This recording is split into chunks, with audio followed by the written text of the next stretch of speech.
The Flash, the Scarlet Speedster, the Crimson Comet. Bazza. Whatever you call this red streak, it's always been a relative second stringer for DC Comics. Whilst the trinity of Batman, Superman and Wonder Woman, aka Rich Dude, Bondage Girl and I Can Do Anything Better Than You Can, have always been the tentpoles that hold up the entire publisher. Things are changing though, with the likes of Green Arrow and the subsequently mentioned Fast Man getting TV shows which help push their second-tier characters up to the main stage. And with his own movie in the works, the Flash seems poised to make a grab for Olympic gold. But as a new audience turns their head to watch these super peeps, there are many, like myself, who notice how DC skim over a lot of the more questionable Flash moments in their efforts to make a man who runs really fast really cool. Well, DC, I'm here to expose you. Why should you be the only one allowed to have skeletons in their closets? I certainly wasn't, now my storage spaces are boneless and I'm not gonna let you have all the fun. With this in mind, I'm Jules from WhatCulture.com and here are 10 things DC wants you to forget about The Flash. Number 10. Jay Garrick getting his superpowers from heavy water. Barry Allen is probably the best known Flash, owing to his making the character popular during his time in the costume, and will be the character people will get to love or loathe in the upcoming film. But he wasn't the first act as DC's Red Runner. Nope, that one was Jay Garrick. Debuting in 1940s Flash Comics #1, Garrick had all the hallmarks of future Flashes. The powers, the average personality, and a red shirt. It was even revealed that Barry Allen read Jay Garrick's adventures in comic books, basing his own costume and taking his superhero name from him. But Garrick will be best remembered for his origin story. You see, Jay Garrick got his super fast footwork from inhaling hard water vapors during a cigarette break. Now, I'm no scientist, but that makes about as much sense as me getting the power of super strength from molesting dogs. Number 9. A lot of his terrible villains. Some have compared the Flash's rogue gallery to that of Batman. Those people are idiots who forget that the Flash fought a man called Top who fought like a goddamn dreidel and that his power was that he spun around really fast. He also fought the Golden Glider whose power was that he used ice skates. Seriously, he fought the f***ing Pied Piper of Hamlet for Christ's sake. Best rogues gallery since Batman, are you off your nut? Number 8. All of his Smallville appearances. Long before the charmingly baby-faced butter wouldn't melt in his bumhole Grant Gustin graced our screens, the Flash has appeared on TV in a multitude of guises. He appeared in the very cheesy superhero sitcom special Legends of the Superheroes, the Justice League TV film, and more recently in Smallville. You know, the teen soap that was meant to be Superman in the early days and then got so fast and impatient exploring Clark Kent's high school days that they just jumped ahead to introduce tons of characters and concepts which aren't meant to be here until he puts on the tights? That show. The Flash actually appeared multiple times in this. Bart Allen, a self-centered brat who challenges Clark Kent to a race, robs people and has multiple phony IDs which use the names Barry Allen, Wally West and Jay Garrick. Ha ha! Oh, my eyes done see what you did. Not exactly a hero by any means, and when you see him get arrested in season 9, not very super either. Number 7. The existence of Bizarro Flash. Bizarro is a great character. In Bizarro World, I of course am kidding as I personally hate his existence. But goody for me, the Flash gets one too! Created when the original Bizarro attempted to clone the Flash, Bizarro Flash originally had a mallet symbol, but that's since been replaced by a thunderbolt-shaped mustard stain. He's a clumsy oaf who moves really slowly, the fattest man alive. The opposite of the Flash. See? Get it? Don't you get it? Because it's funny, because he's less a superhero now and more the people that are actually reading the comics. Ha ha ha ha! What do you mean comic sales are going down? Number 6. Whether Superman or the Flash is faster.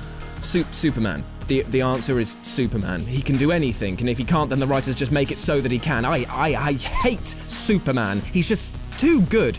So when people are like, who's the fastest, Supes or the Pink Pegger? The answer is obviously Superman. The Fuchsia Footworker and the Man of Steel had their first race in 1967, with a rematch a couple of years later, both of which Superman won. Following Crisis on Infinite Earths, they challenged each other again, and the Flash finally triumphs. But only with the rationale that Superman is actually more accustomed to flying really fast than sprinting. Since then, the Flash has been illustrated as being way faster than Superman, but has subsequently still lost to him time and time again. Just come on, DC, give the man whose ability you've made as being the fastest thing alive beat your oh-so-perfect man mountain. Number 5. The 90s TV show. The Flash TV show that younglings and fans enjoy nowadays is a charismatic affair. Light-hearted but still deep enough to stand out from all of the other over-the-top explosion-laden affairs. But it's not the first time that the Flash had sprinted on the smaller screen. Aired in the 90s, this show was so hokey, so lacking in production values, and so underwhelming that it was only recently released on DVD, and without much fanfare, I should add. Like most 90s versions, it is, as an offering, without much grit and can end up feeling extremely silly. Not that a show about a man who legs it around at the speed of sound isn't silly, but you know what I mean. Number 4. His alternate universe, Turtle Equivalent. An equally stupid joke character to the aforementioned Bizarro Flash appeared in the pages of Captain Carrot and his amazing zoo crew. What? I mean, I'm just reading that sentence back again. That still makes no sense. In this superhero crew, who's led by a bunny, the equivalent of the Flash is a turtle. This world and storyline is a place purely for furries and fans of bad puns, so see you there. Number 3, Batman's goo-goo eyes for him.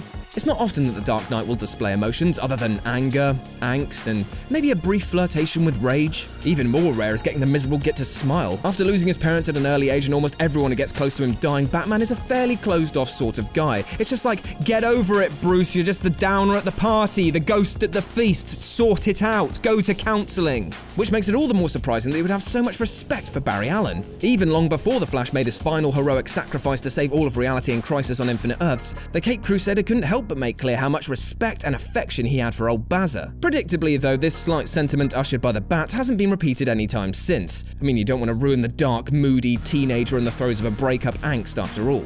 Number 2, Iris West and a time-traveling miscarriage. Wally West served for a time as Barry Allen's sidekick, Kid Flash, and was the younger nephew of Allen's one true love, Iris West, who it turned out was actually from the 31st century, sent back in time to escape the crosshairs of a murderous nutball called Professor Zoom. No, we're not getting into this. I just need to move on. I've got a lot to cover. I've had enough. It was his connection to Barry, Iris, and Zoom that eventually left the most lasting impression on Wally's tenure as the Flash. Linda Park became Wally's one true love, much as Iris was to Barry, but only after he'd obviously exorcised her of an 800-year-old Irish bard that had been possessing her body. No, we're not getting into it. Moving on. Then Professor Zoom decides to wreck and come mess with the younger West. In the process, he attacks Linda and causes her to miscarry the twins that she was pregnant with. Realizing that this was both gross and ridiculous, it got retconned during another time-traveling fight between the Flash and Zoom. I mean, good, because I don't want to deal with any, hard-hitting real-life consequences, DC. Thanks for continuing to coddle me. Number 1, that there was ever anyone but Barry Allen. Barry Allen replaced Jay Garrick, Wally West replaced Barry, and Bart Allen was all set to replace Wally West when the time came. Except then DC got cold feet, decided that everything was much better as it used to be, and Jeff Jones went on a sustained campaign of undoing all legacy characters. It's Barry Allen in the hit TV show, it's Barry Allen in the film, it's Barry time, Barry o'clock, all the Barry, none of the Wally. And that's our list. Do you have any other secrets about old Barry that you'd like to share? Well, drop them in the comments section below. And if you want to see how quick I can be, then drop me a message here. If you enjoyed the video, then like, share, and subscribe. I've been Jules for WhatCulture.com, and I'll see you soon. Hi, I'm Marcus Bronzy, new presenter for Trek Culture, What Culture's new home for all things Star Trek related. Now, we've already got a bunch of great content like Adam Cleary's ups and downs for every new episode of Picard, and we'll of course have all of the lists and rankings that you know and love us for. Fancy yourself a Trekkie and want to contribute? Well, What Culture is hiring video editors and writers, so if you want to get involved, fire over a CV and cover letter to trekculture@whatculture.com. And while you're at it, don't forget to slap subscribe and give us a follow on Twitter. It would be a great dishonor if you didn't. I've been Captain Marcus Bronzy. Until next time, Kapla!